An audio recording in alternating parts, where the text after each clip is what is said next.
So a bit late and just half of the team this morning as Nikki could make it, but all good. Show must go on. That's how they say, right? Good morning. I'm Biro, and this is Monday Coffee with Jexo, where we scan through last week's news and updates from across the Atlassian universe. The links for the sources of the topics we're going to go through are all in the description below. So bear with me today because I'm going to be a bit slow because I'm all alone over here. Okay, so the first bit that we talk about is the Atlympics. The community Atlympic Games started on Friday. You can attend the Atlympics, man, that's so hard to say, by participating in one or more challenges. There are 13 of them. For example, in Trello Challenge, you need to plan your Olympic trip using Trello board, or in the Marketplace Apps Challenge, you can write a post about what apps you're using for and how it helps your team.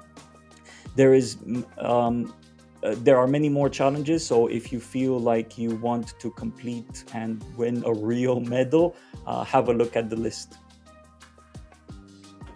Okay.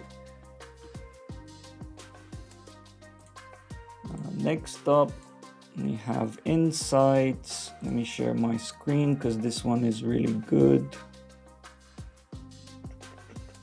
Yeah, there you go. All right. Let me share. Okay, so Atlassian finally released the board and backlog insights widget. We knew this implementation is coming because it was introduced and announced at Teams 21 event, and the format is not completely alien.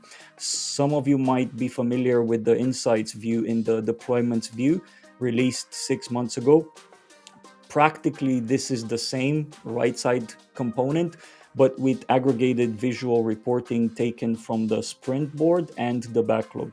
There are 3 reports ready and 1 is currently being developed, and all of the information is for the Scrum project template.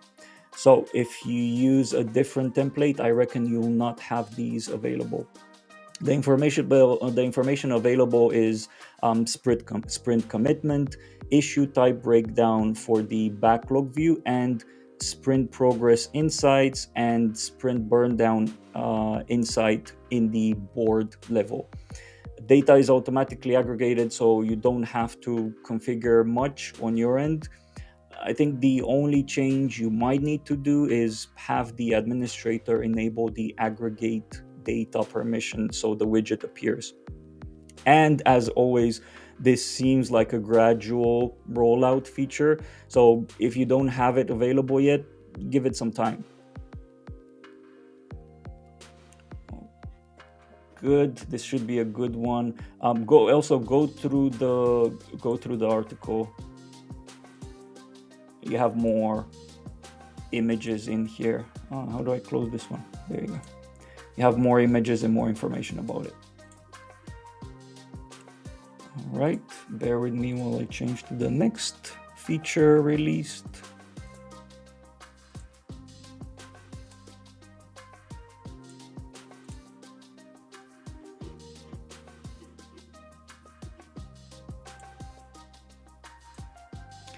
There you go. Okay, so the next we have the small feature announcement for Confluence undo and redo buttons. These buttons are an addition to keyboard shortcuts that are already in place, and you can use them to roll back one step back.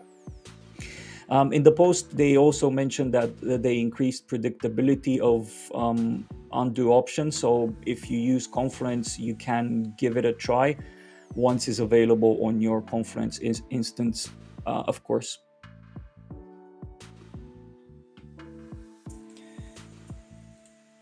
Good. So many features. We have another one. Let me again share my screen.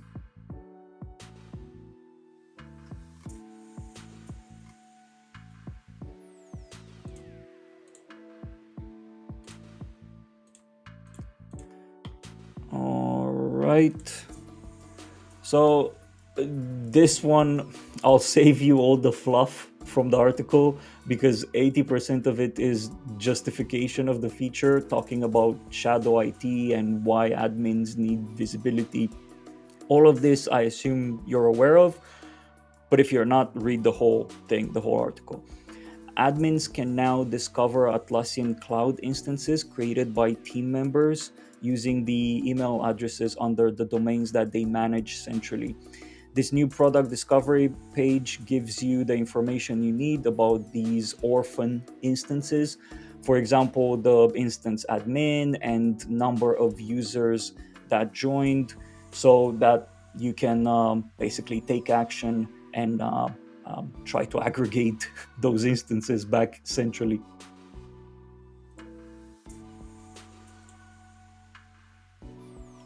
Okay, now a bit about Team Central.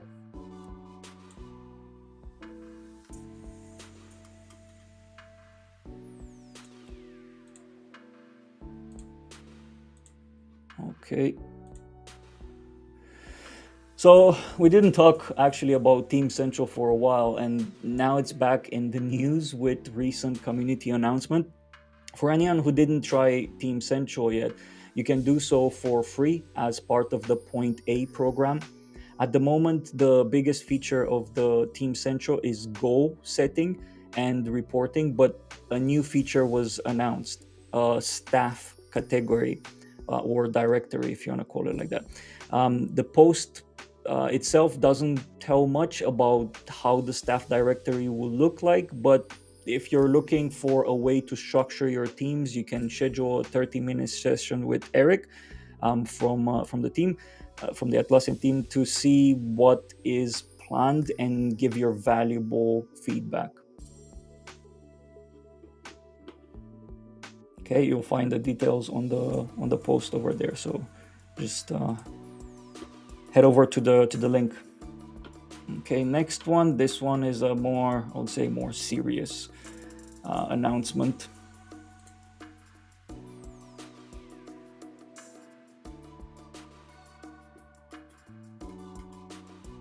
Yeah, there you go.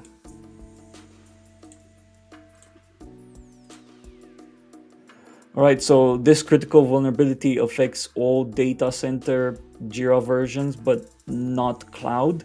And it was introduced in 6.3.0, the version 6.3.0. And the issue was exposing eCache RMI network service, which meant attackers could connect to port 40,001 and 40,011, I think, and run code in Jira due to the missing authentication. This issue was discovered and fixed in Jira Data Center, Jira Core Data Center, Jira Software Data Center versions 8.516, 8.13.8, and respectively 8.17.0. And in Jira Service Management Data Center to versions 4.516, 4.13.8, and 4.17.0. So you need to make sure you upgrade to the latest, to at least one of these versions to be all okay. So yeah, you can, if you're a nerd in terms of security and such, go through the whole report. Everything is revealed there.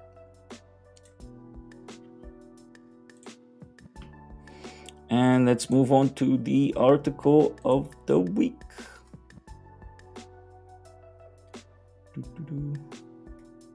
Where is it?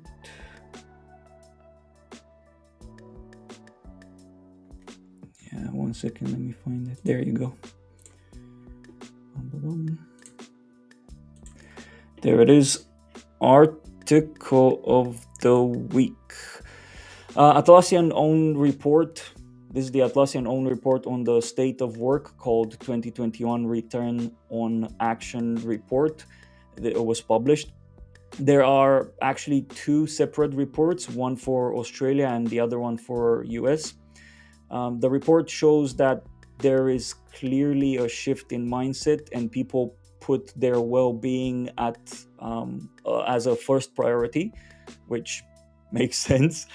For example, it states that over 60% of respondents would turn down promotions for their well-being.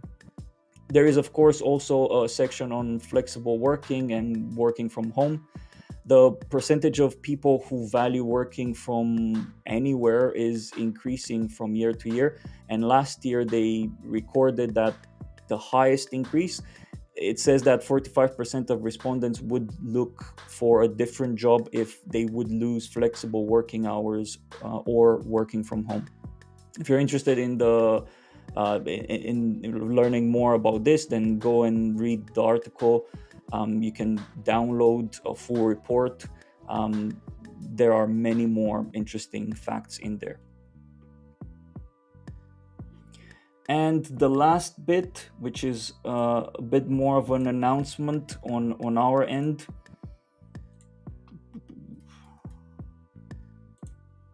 JiraCon. JiraCon. Some of you might have heard about JiraCon. It's been promoted quite a bit. So we're excited to announce that we're the main backers for JiraCon, an exciting event that's taking place over 2 days in October.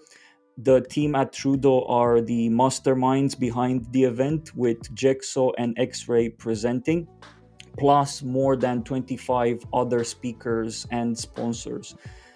This event will be focused on Jira with 3 tracks: Jira software, agile and culture, and ITSM and ESM.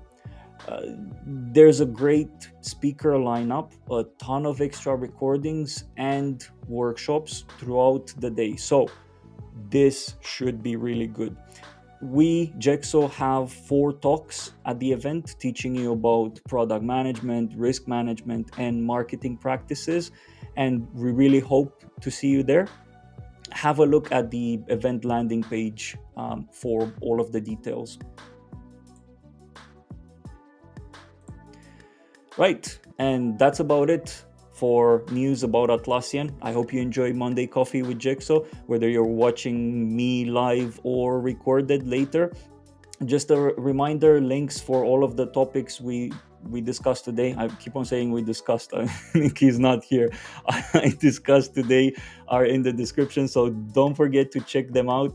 If you have any suggestions on what we should be talking about next week, let us know in the comments. So I'll see you next week, Monday at 9:30 with Nikki next time.